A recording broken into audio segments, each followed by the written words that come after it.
Open open انسان کی زندگی میں بعض اوقات اتنا مشکل وقت آتا ہے کہ اس کے گزر جانے کے بعد بھی جب آپ اس کی سوچ میں جاتے ہیں تو آپ یہ سوچ کر پریشان ہو جاتے ہیں کہ وہ وقت کیسے گزرا تھا، اور دل عجیب سا گھبرانے لگ جاتا ہے۔ وقت تو گزر جاتا ہے لیکن کس طرح سے گزرتا ہے، کیا دعائیں کر کے اور کس طرح سے مشکلات ٹلتی ہیں، کیونکہ اگر ہم اللہ تعالیٰ پہ وہ توکل رکھیں جو ہمیں رکھنا چاہیے تو ہماری مشکلات کس طرح سے حل ہوتی ہیں، اسی پہ آج کر لیں گے آج کے ولاگ میں بات۔ بسم اللہ الرحمن الرحیم۔ السلام علیکم، good morning and welcome to my channel. I hope you all are doing well. I am also fine. سب سے پہلے بتاؤں کہ آج ہم اپنے ولاگ میں ایک تو ٹاپک جو کور کریں گے وہ میں نے آپ کے ساتھ شیئر کیا کہ کیا ٹاپک کور کریں گے، اور دوسرا آج آپ میرا پاکستانی موم کی morning routine with one could کیسے ہوتی ہے وہ آج آپ کے ساتھ میں شیئر کروں گی۔ تو کائنڈلی چینل پہ فرسٹ ٹائم آ رہے ہیں تو چینل کو سبسکرائب کیجیے گا اور ویڈیو کو لائک اور شیئر ضرور کیجیے گا، کیونکہ بعض اوقات بہت سی ایسی باتیں ہوتی ہیں جو دوسرے انسان کی لائف کے ساتھ بھی ریلیٹ کرتی ہیں، اور بہت سے لوگوں کو اس کے لیے پوائنٹس مل جاتے ہیں، اس کے لیے ایڈوائس مل جاتی ہے۔ سب سے پہلے صبح اٹھتے ساتھ فجر کی نماز میں نے ادا کی، آپ کو میں نے باہر اندھیرا وغیرہ بھی دکھایا، اس ٹائم اتنی روشنی نہیں تھی، اور فجر کی نماز پڑھنے کے بعد تھوڑی دیر میں نیپ لے لیتی ہوں، پھر اسکول ٹائم تک، اور اس کے بعد میں اسکول ٹائم پہ اٹھتی ہوں۔ Then I start making breakfast میں سب سے پہلے میں اپنے فادر ان لا کے لیے بریک فاسٹ تیار کرتی ہوں، اور اس کے بعد ساتھ ہی میں اپنے بیٹے کے لیے تیار کر دیتی ہوں، اور اگر ہسبینڈ اس ٹائم بریک فاسٹ لیں تو میں بنا دیتی ہوں۔ آج ان کے لیے میں بریک فاسٹ ریڈی کر رہی تھی کیونکہ اس کے بعد انہوں نے جانا تھا مارننگ واک پہ، اور مجھے اس کا پتہ نہیں تھا کیونکہ 2 دن سے وہ مارننگ واک میں نہیں جا رہے تھے، تو آج مجھے ایسے لگا کہ شاید آج بھی وہ واک میں نہیں جائیں گے، تو میں نے ان کو بریک فاسٹ تو بنا دیا کہ وہ اسکول چھوڑنے کے لیے جائیں گے، تو میں ساتھ ہی چلی گئی کیونکہ سردی بہت زیادہ تھی اور بائک پہ جانا تھا، تو اس وجہ سے میں اپنے بیٹے کو خود اسکول ڈراپ کرنے کے لیے ساتھ گئی۔ اور واپسی پہ انہوں نے جب واک سائڈ پہ ٹرن کیا بائک، تو میں نے سوچا کہ میں تو ابھی خزہ پہن کے آئی ہوں تو میں کچھ بھی نہیں کر سکتی تھی، پھر میں نے کیا کیا، میں دھوپ میں تھوڑی سی جو ایریا تھا سٹارٹنگ کا وہیں پہ میں نے واک کی، اور وہ ٹریک پہ گئی، واک کی، پراپر جاگنگ کی، اور وہ آگے۔ اچھا، تمام مائیں جو ہیں ان کا ظاہر سی بات ہے اسی طرح سے دن سٹارٹ ہوتا ہے کہ وہ نماز پڑھتی ہیں، اپنے بچوں کے لیے ناشتہ بناتی ہیں، لنچ بناتی ہیں، تو یہی میری بھی اس طرح کی روٹین ہے۔ بہت سی چیزیں گھر کی چینج ہوتی ہیں، ضروری نہیں سب گھر کی سیم چیزیں ہوں، ہر کسی کا رہن سہن اور زندگی گزارنے کا طریقہ ڈیفرنٹ ہوتا ہے۔ تو ساتھ ساتھ آپ میرا ولاگ انجوائے کریں، اور آج میں آپ کے ساتھ ایک بہت زیادہ جو ہے نا ٹاپک ایسا شیئر کرنے لگی ہوں جس میں بہت سے لوگوں کی لائف کے ساتھ ریلیٹڈ ہوگا کہ سم ٹائم آپ کی زندگی میں ایسے مشکل حالات آ جاتے ہیں جن میں آپ یقین مانے پھنس جاتے ہیں، ٹھیک ہے، اور آپ کو سمجھ نہیں آتا آپ کیا کریں، کیونکہ کچھ ایسے وقت ہوتا ہے، کچھ ایسے مشکل حالات ہوتے ہیں جن میں سم ٹائم آپ کے بہت زیادہ چاہنے والے بھی آپ کو ان حالات سے نہیں نکال سکتے، کیونکہ مین آپ خود بیچ میں ایسے پھنس جاتے ہیں کہ نہ آپ کوئی ڈیسیژن لے پا رہے ہوتے ہیں اور نہ ہی آپ کو سمجھ آتی ہے کہ آپ خود کیا کریں۔ ایسے وقت میں ہمارا جو مین کام ہوتا ہے، جو ہم بہت نا امید ہو جاتے ہیں اور ہم جو ہے اللہ تعالیٰ کی ذات پہ توکل نہیں رکھ رہے ہوتے، یا ہم دعائیں تو مانگ رہے ہوتے ہیں لیکن ہمارے ذہن میں بس چل رہا ہوتا ہے پتہ نہیں یہ قبول ہوں گی کہ نہیں ہوں گی، ٹھیک ہے، اس طرح کی ایک ڈبل مائنڈڈ ہماری ایک سچویشن چل رہی ہوتی ہے جو بالکل غلط ہے۔ اس طرح کے معاملات ہر کسی کی زندگی میں مشکلات آتی ہیں۔ جب بھی کوئی مشکل آئے سب سے پہلی چیز ہے کہ وہ مشکل صرف اللہ تعالیٰ کے ساتھ شیئر کریں، کیونکہ اللہ تعالیٰ خود فرماتا ہے کہ اگر میں تمہارے ساتھ بھلائی چاہوں تو کوئی اس بھلائی کو روکنے والا نہیں ہے، اور اگر تمہارے ساتھ برائی چاہوں تو کوئی اس برائی کو روکنے والا نہیں ہے، بے شک۔ تو پھر آپ یہاں سے سوچیں کہ اللہ تعالیٰ ہمیں یہ بات بھی کہتا ہے کہ آپ جیسا گمان مجھ سے رکھو گے میں آپ کو ویسا ہی ملوں گا، تو پھر کیوں ہم اللہ تعالیٰ پہ توکل نہ رکھیں؟ اللہ تعالیٰ کے ہاں تو کسی چیز کی جو ہے کمی نہیں ہے، ہمیں تو دعا کرنی چاہیے، ہمارے گھر میں تو ایون نمک تک ختم ہو جائے ہمیں اللہ تعالیٰ کی ذات سے مانگنا چاہیے، اور کسی بھی انسان کے آگے رو کے التجا کرنے سے بہتر ہے نماز پہ بیٹھیں اللہ تعالیٰ کے آگے روئیں۔ اللہ تعالیٰ کو ہمارا مانگنا بہت اچھا لگتا ہے، وہی بات ہے کہ ہم اتنا کچھ کرتے ہیں، ہم گناہ گار ہوتے ہیں، لیکن اللہ تعالیٰ ہمیں 3 ٹائم کھانا کھانے کو دیتا ہے، اچھا رزق، الحمدللہ تمام نعمتیں دیتا ہے، ایک اچھی چھت کے نیچے رہنے کو سکون والی زندگی دیتا ہے، تو اس سے بڑھ کر اور کیا ہے۔ تو اسی کے ساتھ میں آج آپ کے ساتھ ایک اپنی پرسنل لائف کا جو ایکسپیرینس ہے وہ شیئر کروں گی۔ ہوا یہ کہ میرا بیٹا جب پیدا ہوا تو اس سے پہلے میں سیپریٹ رہتی تھی، اپنے مدر کے ساتھ رہتی تھی، اور ہم بڑی اچھی لائف جا رہی تھی، میں ایک جاب بھی کر رہی تھی، شاید میں نے لاسٹ ولاگ میں بھی آپ کے ساتھ شیئر کیا ہے، تو لائف بہت اچھی جا رہی تھی الحمدللہ، کیونکہ لائف میں سکون بہت زیادہ ضروری ہے۔ اگر لائف میں سکون نہیں ہے نا تو وہ لائف سکون مطلب لائف وہ کہلاتی ہی نہیں ہے جس میں سکون نہ ہو۔ تو آل آف سڈن میرے ہسبینڈ نے ڈیسیژن لیا کہ we have to shift to سسرال، ٹھیک ہے، ہمیں سسرال میں شفٹ ہونا پڑے گا. جبکہ I was not agree that time, میں جاب بھی کر رہی تھی، اور میرا جو جاب کرائٹیریا تھا وہ میرے ہسبینڈ نے میری اپنے جو میرے لائک ان لاز ہیں ان کو وہ والا نہیں بتایا تھا جو میں جاب کر رہی تھی. ان کو ایک ڈفرینٹ کرائٹیریا آف جاب بتائی گئی تھی، ٹھیک ہے. اور لیکن ان کو ساتھ میرے ہسبینڈ نے یہ بھی کہا تھا کہ اب میں جاب کوئٹ کر چکی ہوں، جبکہ ایسا نہیں تھا. I was still doing a job, اور میں اپنے آف ڈیز میں تھی. تو ہوا یہ کہ میں جب وہاں پہ شفٹ ہوئی، میرے ابھی آف ڈیز ہی چل رہے تھے، اور اسی کے دوران میں نے اپنا انیشیٹو لیا اور بہت اچھے سے ہر چیز، جبکہ میں نے گھر میں اپنے کبھی کام نہیں کیا تھا، ایون شادی کے بعد بھی میں نے کبھی کوئی کھانا نہیں بنایا تھا، کوئی سمجھ لیں کلیننگ نہیں کی تھی. تو مطلب اس طرح سے پراپرلی مجھے چیزیں، ٹھیک ہے آپ پہ پڑتا ہے، آپ کو آ جاتی ہیں، لیکن یہ اپنے اندر انیشیٹو لینے والی چیز ہوتی ہے. اور بعض اوقات لوگ کہتے ہیں نا کہ جو لڑکیاں جاب کرتی ہیں انہیں کچھ بھی نہیں آتا. ایسا نہیں ہے. گھر میں رہنے والے لوگ، مجھے لگتا ہے کہ وہ زیادہ بس وہ یہی سوچتے ہیں ہم تو سو رہے ہیں، ہم تو اس طرح کی بور لائف گزار رہے ہیں. اور جو جاب کرنے والے لوگ ہوتے ہیں نا، وہ ہر طرح کا ٹف ٹائم گزار چکے ہوتے ہیں اپنے جاب میں بھی، تو ان کو آئیڈیا ہوتا ہے کہ کیا ٹائم کس طرح سے گزارنا ہے اور کیا چیز کس طرح سے مینیج کرنی ہے. تو جب اس طرح کے لوگوں پہ پڑتی ہے نا، تو وہ واقعی سنبھال لیتے ہیں ہر طرح کی سچویشن کو. اب ہوا یہ کہ میں نے جا کے خود بہت انیشیٹو لیا، کھانا بنانا، اور کھانا بھی بہت زیادہ بڑے بڑے پتیلے بنانا، اور ہر چیز کا انیشیٹو لیا، اور بڑے اچھے سے نا میں چلنا سٹارٹ ہوگی. خیر I was in aware of the situations, جو کہ مجھے نہیں پتا بہن بھائیوں میں آلریڈی تھی یا کہ ماں بیٹے میں تھی، I don't know. I was completely unaware. Eid آئی اور میں عید پہ اپنی مدر کے گھر، پہلے عید آئی تو میرے ہسبینڈ نے کہا کہ آپ نے وہاں پہ اسٹے نہیں کرنا. آئی تھاٹ اوکے، جیسے وہ کہہ رہے ہیں. میری مدر بھی یہی سمجھاتی تھی، سسٹر بھی یہی، کہ جیسے کہیں ویسے ہی چلنا ہے. میں نے کہا ٹھیک ہے. میں جسٹ ملی اور میں واپس چلی گئی، جبکہ مائی مدر واز الون. میرے فادر کی بھی ڈیتھ ہوئی تھی، اور ہم تینوں بہنیں ہی ہیں، تو وہ الون تھی. پہلے میں ان کے ساتھ رہتی تھی، تو وہ بیمار بھی تھی، لیکن پھر بھی میں جسٹ ان سے ملی اور واپس چلے گئی. اس کے بعد جی کیا ہوا، نیکسٹ عید آئی تو میرے ہسبینڈ نے کہا نہیں چلیں خیر اس دفعہ آپ نا 1 نائٹ اسٹے کر سکتی ہیں. میں نے کہا ٹھیک ہے فائن.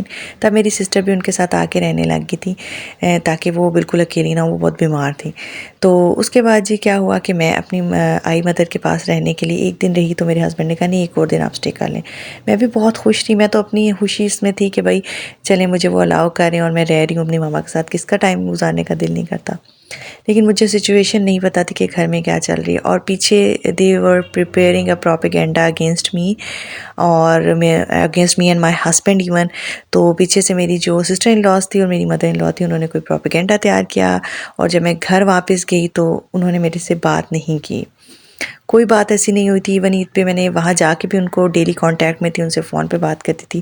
بٹ کچھ چیزیں ایسی ہوتی ہیں نا کہ آپ کو کچھ لوگ اگنور کر رہے ہوتے ہیں، لیکن آپ جسٹ ان کی ایج کی وجہ سے ان کا لحاظ کرتے ہوئے، اور جو آپ کی تربیت ہوتی ہے اس کی وجہ سے آپ لحاظ کرتے ہوئے چیزیں جانتے بوجھتے ہوئے بھی آپ ایسے شو کرتے ہیں کہ جیسے آپ کو تو کچھ پتہ ہی نہیں ہے، آپ کو سمجھ نہیں آ رہی. ٹھیک ہے، تو ایسے ہی ہوا. پھر خیر اگلے دن کچھ ایک لڑائی سی سٹارٹ ہو گئی، اور مجھے سمجھ نہیں آیا، بہت شور ہوا، اور میں بہت بیمار ہو گئی. میں کچھ بھی نہیں بولی، بس میں نے اپنے بیٹے کو لیا، میں اپنے روم میں، ہسبینڈ نے کہا روم میں چل جاؤ، بہت شور شرابہ ہوا. خیر بہت عجیب سچویشن ہوگی، اور سچویشن اتنی ورسٹ ہوگی کہ میں بس یہ حالات ہو گئے تھے کہ میں کمرے سے باہر نہیں نکل سکتی تھی.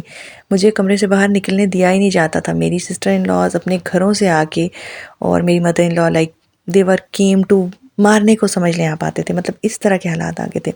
میں کھانا نہیں کھا پاتی تھی، اور میرا بیٹا چھوٹا سا تھا، 3 months کا تھا، اور بڑا مشکل سا ٹائم آ گیا تھا.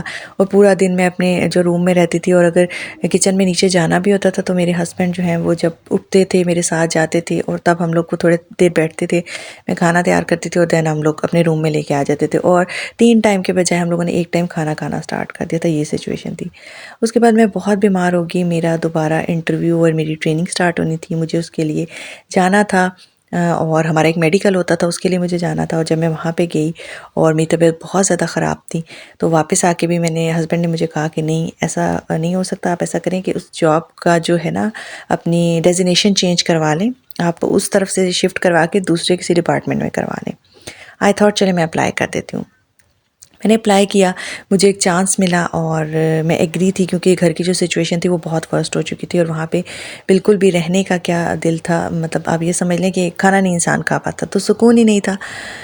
تو خیر اس ٹائم پہ میرے ہسبینڈ نے کمپلیٹلی پھر مجھے 1 ویک کے بعد جی مجھے وہ والا جو مجھے پوزیشن مل رہی تھی، وہ انہوں نے کہا کہ وہ تو ویکینسی نہیں ہے وہاں پہ. تو میرے لیے تھوڑی سی سچویشن آڈ ہوگی. اور 1 ویک کے بعد میرے ہسبینڈ نے کہا نہیں یو ہیو ٹو ریزائن. اور and you have to resign at the spot, immediate resign جس کو بولتے ہیں.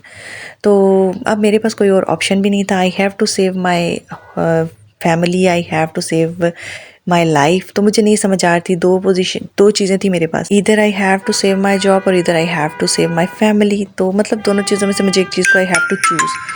تو خیر پھر دین آئی چوز مائی فیملی، کیونکہ my family was my priority that time, اور ایوری ٹائم جو ہے نا فیملی آپ کی پریورٹی ہوتی ہے.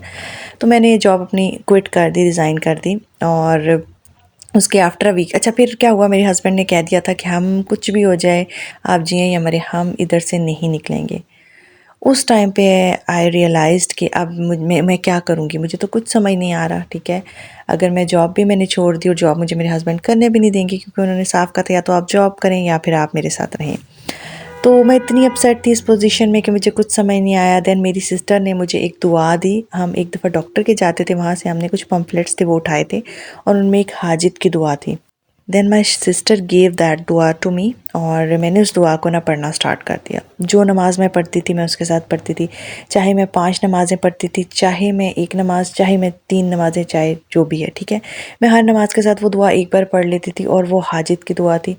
اس میں لکھا ہوا تھا یہ بات سٹارٹ میں کہ ہمارے نبی کریم صلی اللہ علیہ وسلم کا فرمان ہے کہ اگر پہاڑ جیسی مشکل بھی ہوگی نا، تو وہ بھی اس دعا کو پڑھنے سے مطلب ہٹ جائے گی، ختم ہو جائے گی، گزر جائے گی آپ کے راستے سے. تو یہ مجھے اتنا پڑھ کے یہ توکل ہوا، اور آپ یقین مانیں دین آئی اسٹارٹ ریسائٹنگ دیٹ دعا. اس کے بعد سے لے کر اب تک وہ دعا میں نے کبھی اپنی لائف سے مس نہیں کی. وہ دعا ہے سورہ المومنون کی 18ویں پارے میں سورہ المومنون ہے، اس کی لاسٹ کی 5 آیات ہیں. ہر نماز کے ساتھ وہ 5 آیات آپ نے پڑھنی ہے، اور اللہ تعالیٰ پہ جو ہمیں توکل رکھنا چاہیے وہ توکل رکھنا ہے. آپ یقین کیجئے گا کہ واقعی مطلب وہ سچویشن تھی کہ میرے ہسبینڈ نے کہا تھا آپ مر جائیں یا جئیں، ہم یہاں سے نہیں نکلیں گے. ٹھیک ہے، ہر کسی کو اچھا لگتا ہے بھائی کمفرٹ لائف ہو، اپنا گھر ہو، ہر چیز، لیکن میرے ہسبینڈ نے اس ٹائم وہ چوز کیا اور کہا کہ نہیں بھائی ہم نہیں جائیں گے یہاں سے. لیکن یقین مانیں اس دعا کو پڑھنے سے میں اس سچویشن سے ایسے نکلی کہ مجھے یقین نہیں آ رہا تھا. میرے ہسبینڈ خود ہی ایگری ہوئے، ہی فائنڈ اے ہاؤس جس میں ہمیں جانا تھا، شفٹ ہونا تھا. اور ودن مطلب فیو ڈیز آپ یقین مانیں کہ اس دعا کے پڑھنے سے ہم لوگ وہاں سے نکل آئے. اور میری زندگی میں رینٹ پہ میں آ گئی، لیکن میری زندگی میں اتنا کوئی سکون آ گیا، اور میں اتنی خوش ہوئی. اور میں نے اللہ تعالیٰ کا اتنا شکر ادا کیا کہ میں اب کہتی ہوں نا کہ ابھی بھی میں جتنا شکر ادا کر لوں نا وہ کم ہے، کیونکہ اللہ تعالیٰ نے ہمیں اتنی نعمتیں دی ہیں، کروڑوں نعمتیں دی ہیں. اور اگر اس کا ہم ساری زندگی بھی شکر ادا کرتے رہتے ہیں نا، پھر بھی ناخن کے ذرے کے برابر بھی ہم شکر پورا نہیں کرتے، کیونکہ اتنی نعمتیں اللہ نے ہمیں دی ہیں. تو بس پھر اس سچویشن سے میں اس طرح سے نکلی، اور میرے لیے یہ دعا میری سسٹر نے بھیجی، مجھے وسیلہ بنی. اللہ تعالیٰ ان کی بھی تمام مشکلات حل کریں، اور جہاں سے ہم نے یہ دعا لی تھی ان کے لیے بھی اللہ تعالیٰ جو بھی ان کی مشکلات ہیں ان کو حل کریں. تو کہنے کا مقصد یہ ہے کہ بہت سی سچویشن ہماری لائف میں ایسی آتی ہیں جن میں ہم نا امید ہو جاتے ہیں.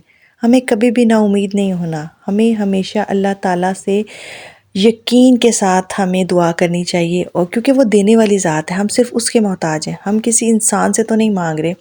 اگر آپ کسی انسان سے مانگتے ہیں نا، تو تب آپ کے ذہن میں اگر نا امیدی یا کچھ اس طرح کا ہوتا ہے نا، ڈبل مائنڈیڈ آپ ہوتے ہیں کہ پتہ نہیں ملے گی یہ چیز یا نہیں ملے گی، تو آپ یوں کر سکتے ہیں. لیکن اللہ تعالیٰ کے پاس تو کسی چیز کی کمی نہیں ہے. وہ تو کل کائنات کا خالق و مالک ہے، وہ تو ہر چیز کو بنانے والا ہے.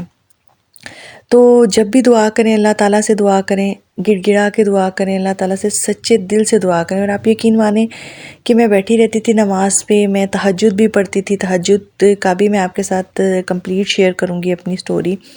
تو جو دعائیں ہیں نا، ہم سب کچھ ان دعاؤں کی بیس پہ ہی ہیں. ان دعاؤں کے علاوہ ہم کچھ بھی نہیں ہیں. یقین مانیں سب کچھ ہماری زندگی جو سیٹ ہوتی ہے وہ ان دعاؤں سے سیٹ ہوتی ہے. ہاں کہیں ہم خود تھوڑا سا مجھے لگتا ہے ہم ان دعاؤں سے دور ہو جاتے ہیں، اللہ تعالیٰ سے دعا مانگ نہیں رہتے، تب ہماری زندگی میں مشکلات آتی ہیں. ادروائز اگر ہم یہ دعائیں پڑھتے رہیں تو قرآن پاک ہماری زندگی گزارنے کا مکمل نمونہ ہے، ہمیں بتاتا ہے کہ زندگی کس طرح گزاریں. آئی ہوپ آپ کو میرا یہ ولاگ اچھا لگا ہوگا. اگر ولاگ تھوڑا سا بھی اچھا لگا تو پلیز چینل کو جانے سے پہلے سبسکرائب کر دیں، اور میری اس ویڈیو کو اپنے پیاروں کے ساتھ شیئر کیجیے گا، کیونکہ کیا پتہ کوئی ایسی بات ہو جو کسی کے لیے فائدہ مند ثابت ہو جائے. اور میرے لیے بھی دعا گو رہیے گا، میری فیملی کے لیے بھی دعا کریے گا، میرے بیٹے کے لیے بھی. دعاؤں میں یاد رکھیے گا، اپنا بہت سارا خیال رکھیے گا. اللہ حافظ.